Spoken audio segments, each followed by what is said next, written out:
Perth's Children's Hospital building has been riddled with one problem after another.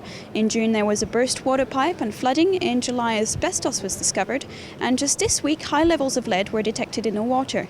Who can we hold responsible for all these mistakes? Should we blame the contractor, John Holland, or the state government for choosing the contractor and failing to take control? Let's hit the streets of Perth and find out what you think. They're supposed to finish in 2015 and obviously it still hasn't happened, which is not great. I mean, if there's a hospital needed for children, you'd think it would be an important deadline on the government's agenda. Obviously it is a big project, so it does need to take some time. In your opinion, who should be held accountable for all the issues that have happened? The state government or the contractor?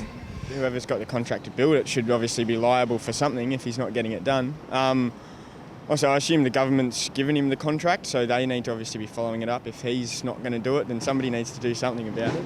The contracts, for me, should be written in such a way as to insist upon a quality, and that would be to the Australian standard, which I think is quite high. So I think the builder and the suppliers to the builder have got a big lot of questions to answer.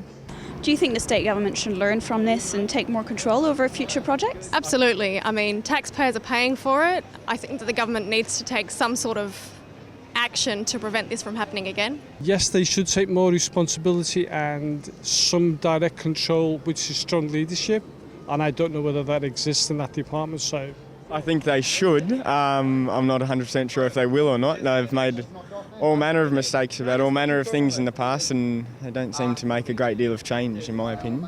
What consequences should John Holland face for all the mistakes that have happened and the delays?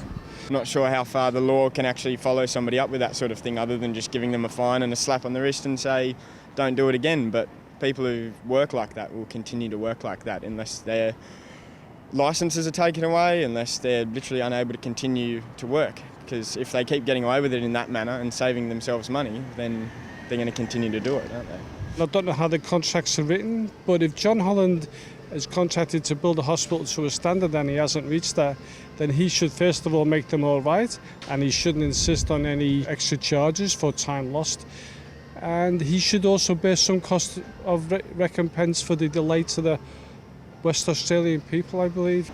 Would you rather see the hospital open soon, as soon as possible, or would you rather see it open when everything is ready and safe? Yeah, as soon as possible would be great, but as soon as possible with obviously reasonable safety precautions, because it's a hospital. You don't need people going in there to be treated and then coming out with worse injuries. That's not exactly the idea of a hospital.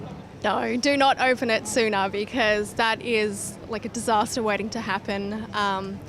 And you know, we're providing a service to kids, so and their families, so it's really important that we have a safe environment to treat these kids. If you can't depend on a hospital to look after your kids because there's something wrong with it, then we shouldn't go anywhere near opening it. And rushing into something when you've got doubts is you shouldn't do that. You shouldn't do that on any level. It's not good, especially for kids. Lucy Marchant for Undercurrent.